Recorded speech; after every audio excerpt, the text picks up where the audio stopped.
Hello, welcome back. This is going to be our lecture time on the scientific revolution, the age of reason. I believe this is chapter 15 in your book. It's going to deal with intellectual thinking, how ideas start to change during in Europe during this time.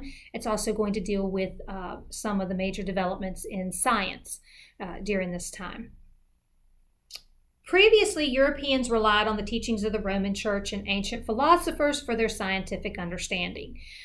When they had a question about why something was the way that it was, they asked the church, and the church gave them an explanation, usually something from Scripture. And if Scripture didn't specifically address that, then the church tried to come up with an idea, or they would look to ancient philosophers like the Romans or the Greeks and try and understand from their point of view.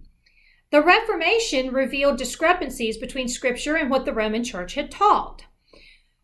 So man could no longer blindly trust the church's teachings on science. If they couldn't trust the church to teach them correctly on Scripture, how in the world could they trust the church to teach them correctly on science?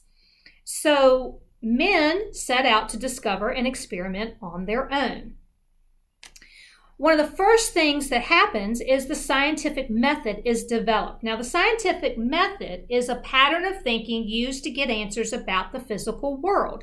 Scientists who are conducting good science use the scientific method. There are 5 steps. Those should be listed in your book. If they are not, please let me know. But scientists need to follow the scientific method for it to be considered good science.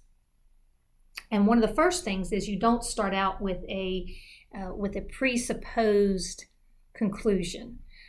You are looking for the answer. You don't already have an answer that you're trying to prove.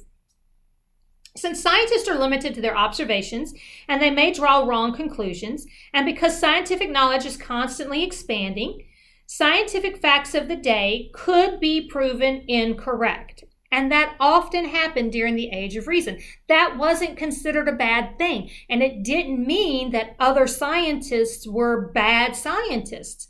They understood that their knowledge was limited, and that as things continued to develop, they would find out new things. And so it was possible to be proven incorrect later on, and that was okay. They had new scientific tools. New tools were developed to help scientists investigate the physical world. Things like telescopes and microscopes, the thermometer and the barometer were all developed during this time.